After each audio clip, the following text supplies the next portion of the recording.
Chaque année, au cours de cet événement, un rapport est produit.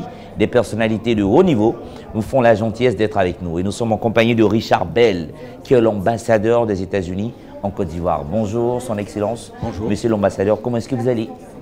Je vais très bien, merci. Super. Ouais.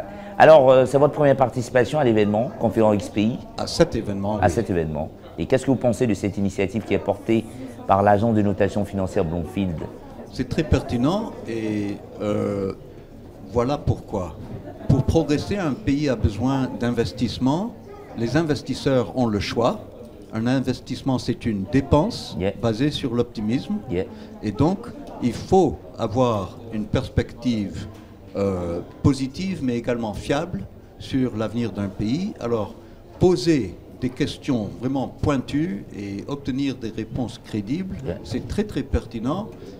Et si c'est bien fait, ça peut rassurer les investisseurs potentiels, ça peut les aider à décider de venir investir davantage dans ce pays. Et moi, je pense que le moment est bon pour investir davantage en Côte d'Ivoire. Très bien. Vous avez parlé d'investissement, c'est intéressant. Et autre chose qui devrait normalement motiver plus les investisseurs, c'est la sécurité. Mais bien sûr, c'est un des facteurs absolument essentiels. Ouais. Et l'État que vous représentez aujourd'hui est d'ailleurs pas l'une, la première puissance militaire au monde.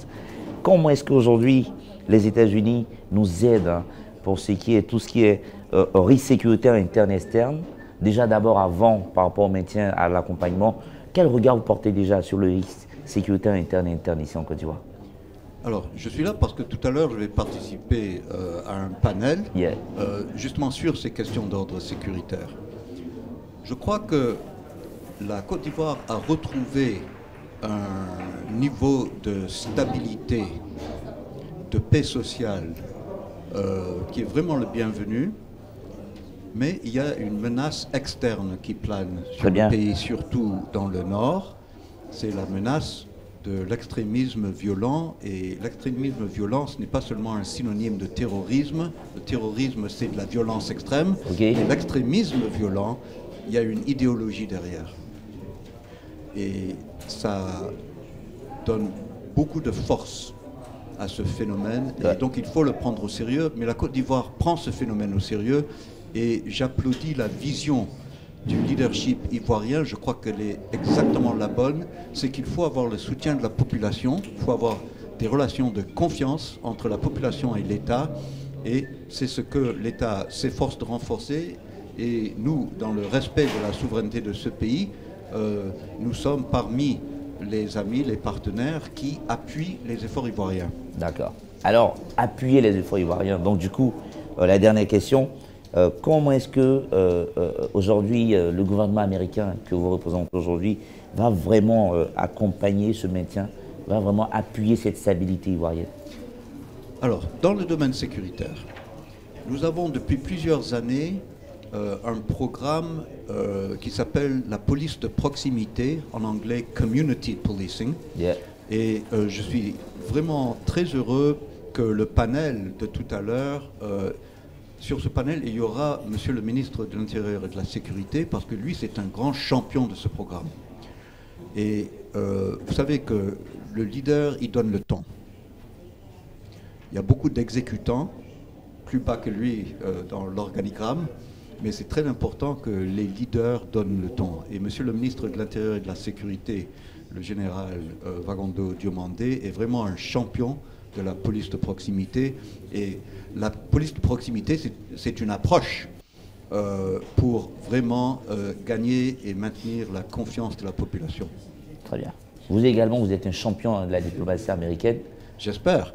Et ce n'est pas tout ce que nous faisons dans le domaine sécuritaire, mais jusque-là, très franchement, pour ce qui est de notre coopération avec les forces de défense, ça a surtout été dans le domaine maritime.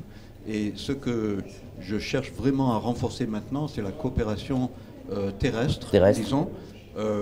Mais là, puisque la clé de la réussite, c'est de renforcer le soutien de la population pour l'État, le professionnalisme au quotidien de tous les agents de l'État, surtout ceux qui portent l'uniforme et qui portent des armes au nom de l'État, ça c'est très très pertinent. Et il y a parfois des dérapages qui peuvent causer de vrais dégâts à l'image de marque de l'État et miner la confiance de la population. Mais je sais que les hauts leaders de ce pays en sont conscients, parce qu'ils me le disent, ils en sont très conscients. Il y a aussi l'Académie internationale de lutte contre le terrorisme, initiative ivoiro-française qui a vocation à devenir de plus en plus internationale. Mon pays a déjà apporté un peu de soutien, j'espère qu'il y en aura beaucoup plus à l'avenir, parce que je trouve que c'est extrêmement pertinent. Il y a 3 volets, il y a les cours en salle de classe, il y a l'entraînement sur le terrain et il y a le volet Think Tank, Institut de recherche, pour agir de façon plus intelligente, et ça c'est toujours une bonne idée.